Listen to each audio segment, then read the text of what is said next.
মাত্র ৩টা কাজ করলে আপনার ফেসবুক অ্যাকাউন্টটি 99% সিকিউরিটি হয়ে যাবে। আপনার ফেসবুক অ্যাকাউন্টটি হ্যাক হবে না। এখন হয়তোবা আপনাদের মনে অনেক প্রশ্ন জাগতে পারে যে আমি 99% কেন বললাম, কেন ১০০% বললাম না? তার কারণ হলো যেহেতু অনলাইনে বিষয়ে যেকোনো সময় যেকোনো কিছু ঘটতে পারে, সেজন্য আমি 99% গ্যারান্টি দিলাম যে আপনার ফেসবুক অ্যাকাউন্টটি হ্যাক হবে না। সর্বপ্রথম যে সমস্যা সেটা হলো যদি আমাদের পাসওয়ার্ড সিকিউরিটি দিই না, সেই কারণে আমাদের ফেসবুক অ্যাকাউন্টটি হ্যাক হয়ে যায়। অনেকে দেখা যায় আমাদের ভোটার আইডি কার্ডের যে নাম্বার আছে সেটা আমাদের এখান থেকে পাসওয়ার্ড হিসেবে দিয়ে দিই। অনেকে আমাদের নিজেদের নাম ইউজ করি, আবার অনেকে আমাদের যেই জন্ম নিবন্ধন কাগজ আছে সেই কাগজের যেই নাম্বারটি আছে সেটা আমরা পাসওয়ার্ড হিসেবে ইউজ করি। সে সহজে বুঝতে পারে হ্যাকার যে আমরা কি পাসওয়ার্ড ইউজ করেছি। সেক্ষেত্রে আমাদেরকে স্ট্রং পাসওয়ার্ড দিতে হবে। এখন হয়তো বা আপনারা অনেকে বলতে পারেন যে স্ট্রং পাসওয়ার্ড তাহলে কোনগুলি? স্ট্রং পাসওয়ার্ড কোনগুলি চলুন এখান থেকে আমি দেখিয়ে দিই আপনাদেরকে। ধরেন এখান থেকে আমার নাম এনএম নিজাম, আমি যদি এনএম নিজাম দিয়ে পাসওয়ার্ড দিই তাহলে কিন্তু এটা সিকিউরিটি পাসওয়ার্ড হবে না। তো আমি যদি এখান থেকে এনএম নিজাম লিখে দিই, লাস্টে যে অক্ষরটা থাকে আমি যদি এটাকে বড় হাতে এম দিয়ে দিই এবং তারপর একটা @ ইউজ করি, @ ইউজ করার পর আমি এখান থেকে 1 3 5 7 দিয়ে দিলাম। দেওয়ার পর আমি এখান থেকে আবার একটা ডলার আইকন ইউজ করলাম। তারপর কিন্তু আমার এখান থেকে আমার পাসওয়ার্ডটা কিন্তু 100% সিকিউরিটি পাসওয়ার্ড হয়ে গেছে। তো এই ছিল প্রথম বিষয়। তো এখন চলুন আরও 2টা বিষয় আপনাদেরকে মোবাইল স্ক্রিনে দেখিয়ে দিই। তো তার আগে বলেন, আপনি যদি আমার ইউটিউব চ্যানেলে নতুন হয়ে থাকেন তো অবশ্যই আমার চ্যানেলটি সাবস্ক্রাইব করে পাশে থাকা বেল আইকনটি অল বাজিয়ে দিবেন। আর যদি ফেসবুক থেকে ভিডিওটি দেখে থাকেন তো অবশ্যই আমার পেজটি ফলো করে দিবেন। ধন্যবাদ। তো চলুন কথা না বাড়িয়ে মোবাইল স্ক্রিনে চলে যাই। তো এখন চলুন 2 নাম্বার বিষয়টি দেখিয়ে দিই। আপনি এখান থেকে আপনার ফেসবুকে চলে যাবেন। তারপর এখান থেকে উপরে যে প্রোফাইল আইকন আছে এখানে ক্লিক করবেন। এখানে ক্লিক করে দেওয়ার পর এখান থেকে আপনি একটু নিচে চলে যাবেন। তো আমি এখানে নিচে চলে যাই। তারপর এখানে দেখতে পাবেন সেটিংস অ্যান্ড প্রাইভেসি নামে একটা অপশন, এখানে ক্লিক করবেন। এখানে ক্লিক করার পর উপরে দেখতে পাবেন সেটিংস, এখানে ক্লিক করবেন। তো আমি এখানে ক্লিক করে দেই।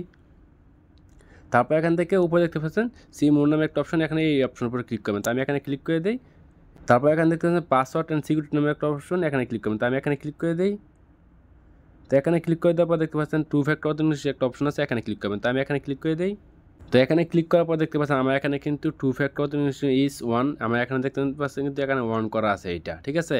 এবং যদি আপনার এখানে যদি এটা 1 না করা থাকে তো অবশ্যই আপনার ফোন নাম্বার দিয়ে এটা 1 করে নেবেন। আমার এখানে দেখুন আমি একটি ফোন নাম্বার দিয়ে কিন্তু এখানে 1 করে রেখেছি এই অপশনটি। তারপর এখান থেকে ব্যাক বাটন দিয়ে বের হয়ে আসবেন। এখন দেখিয়ে দিই আপনাদেরকে 3 নাম্বার সেটিংসটি কীভাবে করবেন। তো এটার জন্য এখান থেকে আবার এই অপশনের উপর ক্লিক করবেন। এখানে ক্লিক করার পর এখান থেকে দেখুন পাসওয়ার্ড অ্যান্ড সিকিউরিটি, এখানে অপশনের উপর আবারও ক্লিক করবেন। তারপর এখানে দেখতে পাচ্ছেন লগইন এলাস নামে একটা অপশন, এখানে ক্লিক করবেন। তো আমি এখানে ক্লিক করে দিই। এখানে ক্লিক করে দেওয়ার পর এখান থেকে এই অপশনের উপর আবারও ক্লিক করবেন পুনরায়। তো এখানে ক্লিক করার পর দেখতে পাচ্ছেন আমার এখানে কিন্তু 2টা অপশন কিন্তু টিক মার্ক দেওয়া আছে।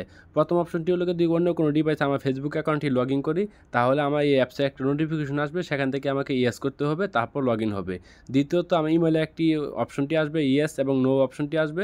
যদি আমি এখান থেকে ইয়েস করি তাহলে কিন্তু অন্য ফোনে লগ ইন হবে, তাছাড়া লগ ইন হবে না। তো এখন চলুন আরেকটি বিষয় আপনাদেরকে দেখিয়ে দিই যে আমাদের সবগুলো ঠিক আছে কিনা এটা কীভাবে চেক করবেন।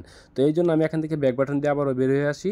তো ব্যাক বাটন দিয়ে বের হয়ে আসার পর এখান থেকে দেখতে পাচ্ছেন আরেকটা অপশন সিকিউরিটি চ্যাকআপ নামে একটা অপশন, এখানে ক্লিক করবেন। তো আমি এখানে ক্লিক করি।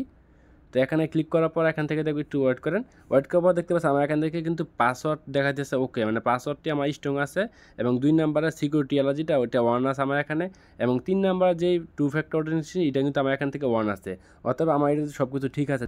তো এই ছিল আমার আজকে নতুন ভিডিও। আশা করি ভিডিওটি আপনাদের সবার কাছে ভালো লেগেছে। তো ভিডিওটি ভালো লাগলে অবশ্যই লাইক ও কমেন্ট করে আপনার মূল্যবান মতামত জানিয়ে যাবেন। আর আপনি কী বিষয়ে ভিডিও চান পরবর্তীতে আমার কমেন্ট বক্সে অবশ্যই কমেন্ট করে জানাবেন, আমি সেই টপিকের উপরে ভিডিও বানাবো।